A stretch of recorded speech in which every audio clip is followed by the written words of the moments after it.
and Ben unwind that's got to be an ultimate controller. He was unwinding that thing for a while. Yeah, most definitely. I think I saw the ultimate logo. Yep. Those have a 10-foot cord. That is so much cord. You do not need that much cord. I always go with the 6-foot cord because it's like, what are you doing? Playing on a CRT when the couch is like, on the other side of the living room. Hey, like sometimes nobody grinds the game like that. What do you need all that cord for? That's what I'm saying. Yeah. When I got this paracord, this actually might be a 9-foot cord. I might not be able to say anything right now, but well, at least we're on the same page about it. Yeah. That's too much cord. It is entirely too much cord. All right, and Jacklyn already warming up for. It's okay if I just call it box movement. Box movement derogatory. Okay, non-derogatory, but I don't know if you can do this on controller. I don't know if I've seen Peach's move like this on controller. Okay. Triff moves like this on controller. I think. Can. I've seen the. I don't know if you've seen it. Lod does sometimes, I think. Yeah, the Lod.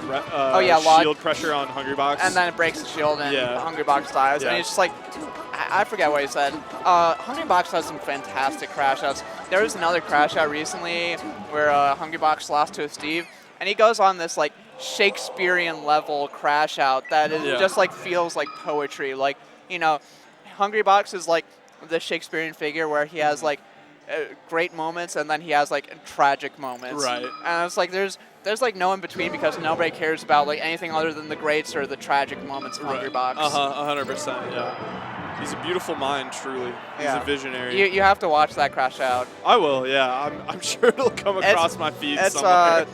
I showed it to Dendy. You can just go to Hungry Box's Twitch page, and it's like the first clip that comes up. So Ultimate Steve. All right, and we're starting off. Ben already got a grab, but Jacklyn managed to get out. Only 19%, and there's another one. Okay. Good down smash. Yeah, good down smash off a rib. Doesn't really, It's tough, right? Because a lot of what Sheik wants here and what she's able to do is just like wall out with like really good space aerials. You can use needles to kind of create that space, and then Peach doesn't have a lot of great tools to combat that. Yeah, she doesn't. She can't really like. She doesn't have any parallels to the range that Sheik has. Yeah. Peach is kind of a stubby character. Yeah, people don't really talk about it, but Peach kind of has options from very far away, like the turnips, and then options from very close, but then kind of the in-between there, like that medium range, it's like, what do you do? Dash attack? Dash attack is about it. Yeah, and that's otherwise pretty much you're just like repositioning. Yeah, and you can kind of just light shield it every single time. And Ben made the SD, so we might be seeing a little bit of shakiness out of Ben. Obviously, he is Ben is keeping Jacklyn in the corner for the most part, and we really need to see Jacklyn force some errors in this matchup. Yeah, absolutely. And so we already got one error, but there's going to instead of just like one kind of big. Oh, that is Ben laughing at himself. I was not expecting to see that. No, not at all. And I don't think that Jacklyn expected to see that either. So that maybe we call that an unforced error. That's a good way to put it, yeah. And now we got a true blue halftime shot. I think that's like a chess term. Unforced versus forced errors. Yeah. I like that in Smash. Okay, we're getting some more. I don't know what that is. Maybe you were right. Maybe it is gonna have to be an off day for Ben. I mean, this is starting to get effectively 2 SDs and then a transformation to Zelda. I mean, if there's Jacklyn's movement can definitely like make you pretty nervous because like why is this Peach like jittering around the screen? Like I don't. Yeah, how do you full cancel that fast? What are you doing? Are you on box? Are you on box? Cheater! No, I played Hungry Box on ranked a while back, and like I go into the chat and it's like, are you on box? And I'm like, no, I'm just on FOB. And I think that's just really funny that like a lot of times HBox just goes directly to like this looks like a box player. Yeah, no, 100%. And the funny thing is, if someone's playing on box, you can usually, I don't want to say you can tell, but there are some pretty like tells. Yeah, there are some tells. I think like for Fox, it's like, can you do like the frame 1 gravity up airs I can do that because I have C-pad. I have cheater pad. Oh. Yeah, I have the cheater pad, not the cheater rectangle. Cheater, yeah, I understand. The cheater pad. Yeah. Full disclaimer for anyone watching, I don't think either of those are actually cheating. It's just funny. We're being silly about it. Except Becca, she is cheating, but for unrelated reasons. She's just taking performance-enhancing drugs. We're not gonna get into this on commentary. It's funny because I didn't even think about it like that until you said so. Okay. And, okay, the performance enhancing, that's the pillow. That is, yeah, the pillow that fixes your posture. It helps a lot.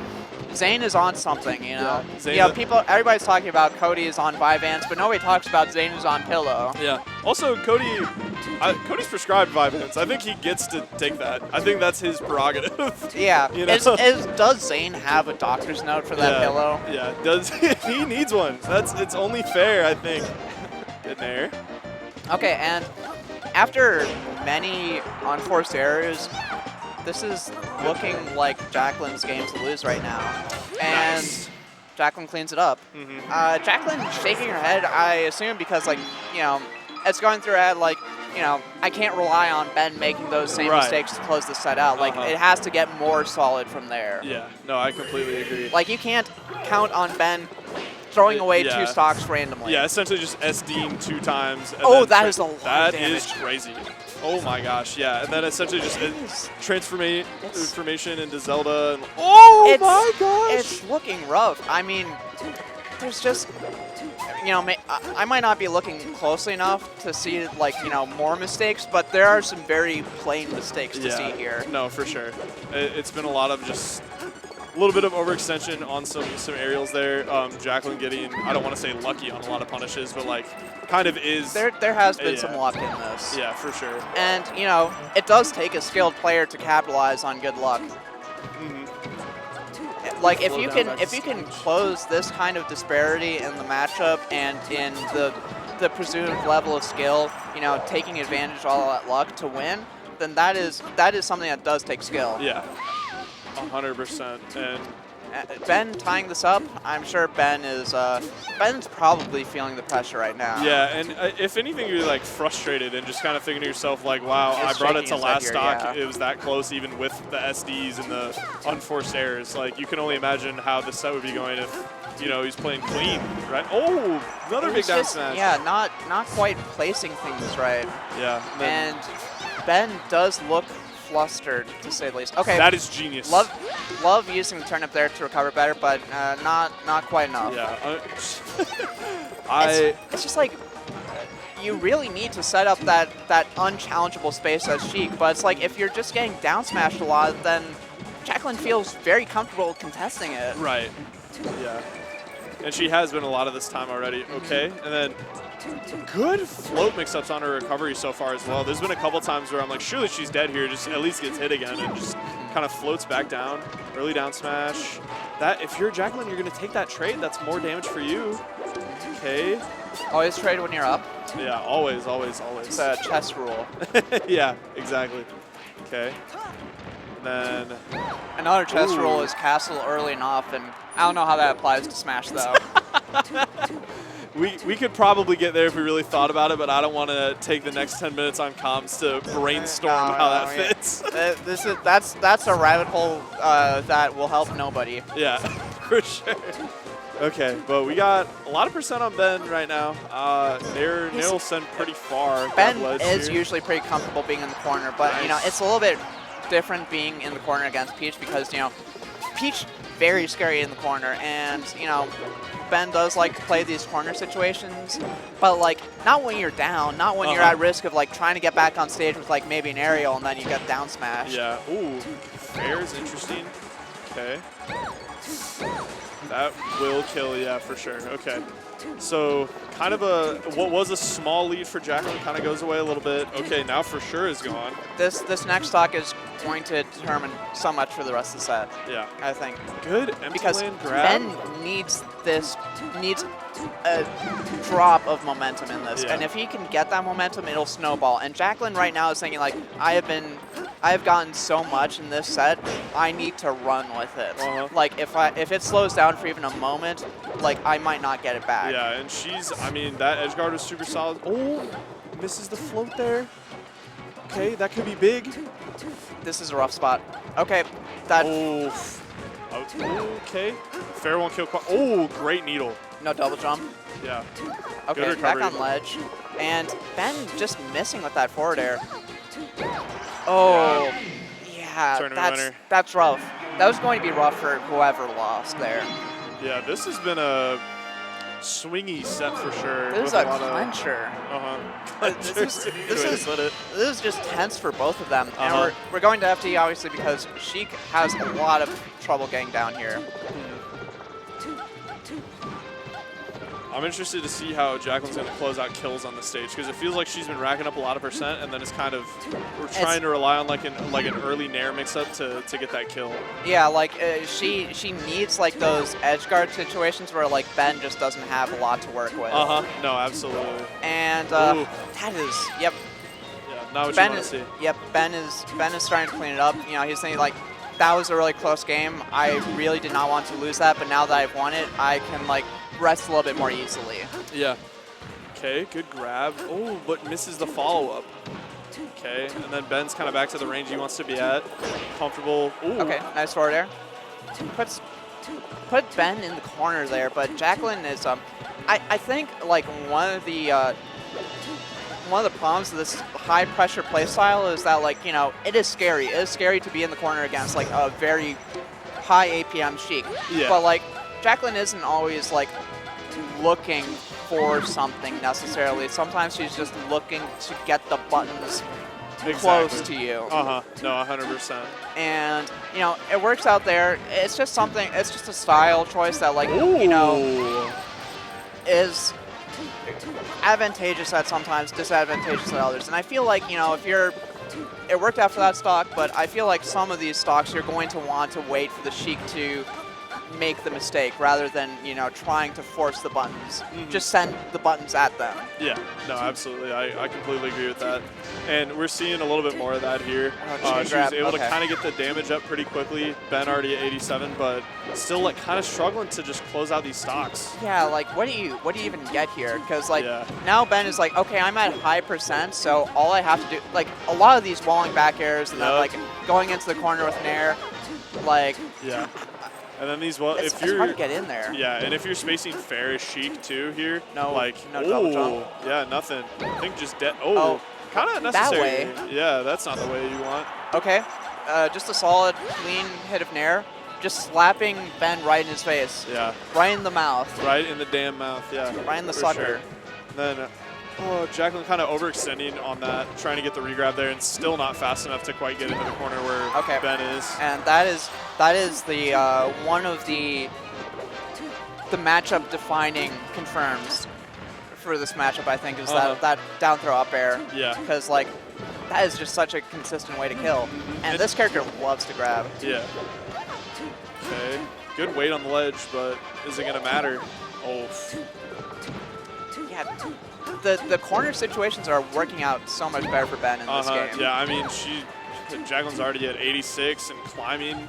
Just now got out of the corner, really, but is it going to even matter? Is the question here. That won't kill quite yet, but in a much worse position.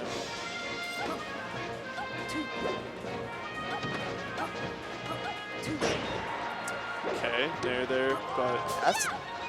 You know, Peach loves to trade usually, but like this is, you don't want to be trading here. Yeah, not in this situation for sure. Because like, you know, you can live for a pretty long time, but after a certain point it starts to 137. 137. Shout out Iowa.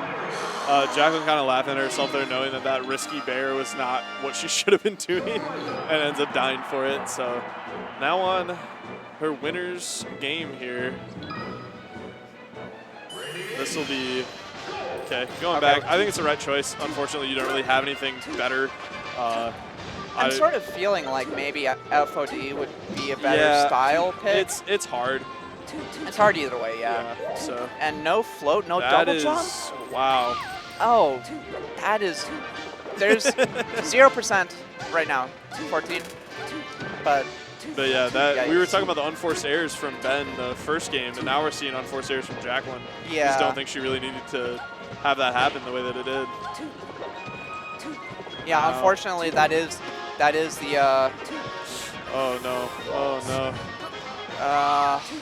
Jacklyn laughing it off, but this is I don't know if there's a way to get back into this. Yeah, you can tell that she's kind of falling apart a little bit. You kind of just have to make the best of it, and you know. And ooh, Nair's out of that pressure, but okay. Tech away. Peach isn't fast enough to get there in the first place. So Ben does look very locked in at this moment, so that's a lot of damage. I don't see this like snowballing out of control for Ben. No. yeah. If Jacklyn made the comeback here, I would be very, very impressed. That's what I'll say. Yeah, that's how it starts. Okay, grab ledge. Okay, but you got a mountain to climb for sure. Little guy, my little friend. It's Mr. Saturn. Mr. Saturn. There's some discussion in the P+ Discord. We finally agreed, everybody agreed on a balanced change to make, and it's that Mr. Saturn never despawns. Nice. I love that. And if you, like, the only way that Mr. Saturn leaves the stage is if you throw him off, and if you throw him off, you're a monster. You're a terrible person. Yeah, and it's just true.